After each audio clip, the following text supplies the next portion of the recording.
વડાપ્રધાન નરેન્દ્ર મોદીનો આજે જન્મદિવસ છે। વડાપ્રધાન તરીકે આ તેમનો ત્રીજો કાર્યકાળ છે। આ સમયગાળા દરમિયાન તેમણે અનેક મોટા ફેરફારો અમલમાં મૂક્યા છે, જેમાં નવીન શિક્ષણ નીતિનો સમાવેશ થાય છે, જે શૈક્ષણિક કરતા સ્કિલ પર વધુ ધ્યાન કેન્દ્રિત કરે છે। સુરતમાં વડાપ્રધાન મોદીના 75મા જન્મદિવસની ઉજવણી કરવામાં આવી હતી। કેન્દ્રીય જળશક્તિ પ્રધાન સી.આર. પાટીલ ઉજવણીમાં સામેલ થયા હતા। સી.આર. પાટીલે ઈચ્છાનાથ મહાદેવના દર્શન અને જળાભિષેક કર્યો, તેમજ પીએમ મોદીના લાંબા આયુષ તંદુરસ્તી માટે પ્રાર્થના કરી હતી। દર્શન બાદ સ્વચ્છતા અભિયાનમાં સી.આર. પાટીલ જોડાયા હતા। સી.આર. પાટીલે કહ્યું કે પીએમ મોદીના નિર્ણયોએ દુનિયામાં ભારતની શાખ વધારી છે। પીએમ મોદીની એક ક્ષણ, લોહીની એક એક કણ દેશને સમર્પિત છે। ભારત આજે વિશ્વમાં આર્થિક ક્ષેત્રે ત્રીજા નંબરે આવવાની તૈયારીમાં છે। મંદિરમાં પૂજા અર્ચના કર્યા બાદ પાટીલે મંદિરની બહાર સ્વચ્છતા અભિયાન હેઠળ ઝાડુ લગાવીને સ્વચ્છતાનો સંદેશો આપ્યો હતો। એ સમયે સ્વચ્છતા કર્મચારીઓ પણ હાજર હતા। આ કાર્યક્રમનો ઉદ્દેશ સ્વચ્છતા પ્રત્યે જાગૃતિ ફેલાવવાનો અને વડાપ્રધાન મોદીના સ્વચ્છ ભારત અભિયાનને વેગ આપવાનો હતો। આજે આપણા દેશના લાડીલા વડાપ્રધાન, ગુજરાતના સપૂત અને ભારતનો આખા દેશમાં ડંકો વગાડનાર માનનીય પ્રધાનમંત્રી શ્રી નરેન્દ્ર મોદી સાહેબનો આજે 75મો જન્મદિવસ છે।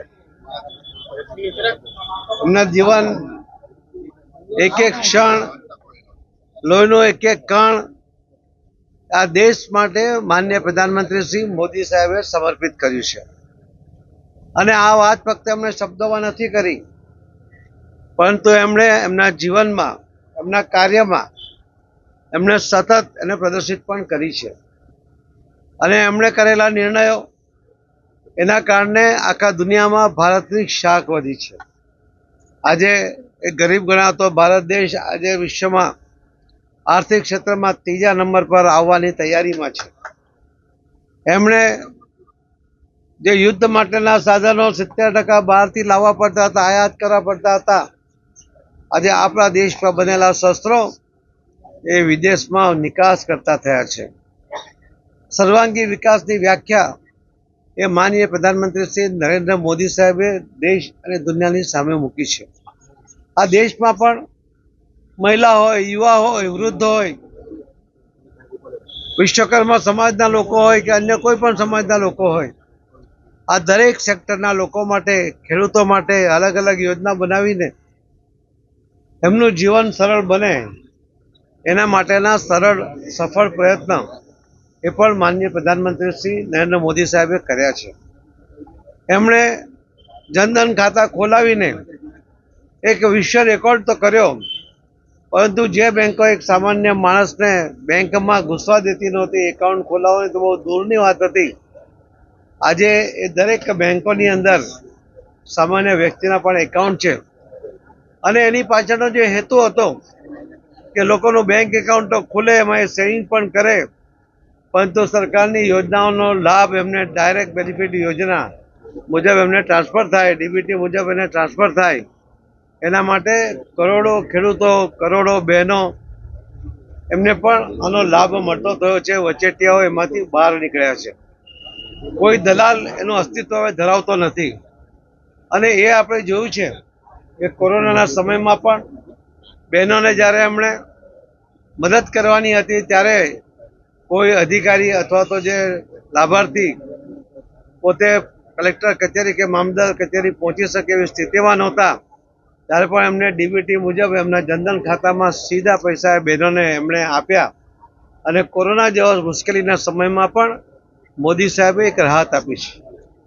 પહેલગામ જેવા બનાવ બન્યા અને ત્યારે એને જવાબ આપવો જોઈએ એવી જે દેશના લોકોની ઈચ્છા હતી, એનું પણ એમણે સફળતાપૂર્વક લોકોની ઈચ્છા પૂર્ણ કરી છે। આજે વિશ્વને એમણે બતાવી આપ્યું છે કે ભારત હવે નબળો દેશ નથી, ભારત એક મજબૂત દેશ છે અને દુશ્મનોના ઘરમાં જઈને એને જવાબ આપી શકે એવી ક્ષમતા પણ ધરાવે છે। અને આ બધી જ ક્ષમતા આપણા દેશમાં નિર્માણ પામેલા આયુધો, શસ્ત્રો, એના દ્વારા આપણે પરફેક્ટ નિશાન પાર કરીને માનનીય પ્રધાનમંત્રી મોદી સાહેબે દુશ્મનોના દાંત ખાટા કર્યા અને વિશ્વને ચોંકાવી દીધું છે। આપણે જોઈએ છીએ કે દરેક જ્યારે કોઈ પણ મુસીબત આપણી સામે આવીને ઊભું હોય, પૂર હોય, પ્લેગ હોય, કોઈ કુદરતી આફત હોય, ધરતીકંપ હોય, કોઈ પણ વખતે માનનીય પ્રધાનમંત્રી શ્રી નરેન્દ્ર મોદી સાહેબ ખડક બનીને સામે ઉભા રહેતા હોય છે અને એના દ્વારા લોકોની જરૂરિયાતોને પૂર્ણ કરતા હોય છે. આજે નરેન્દ્ર મોદી એક આધાર સ્તંભ બની ગયા છે.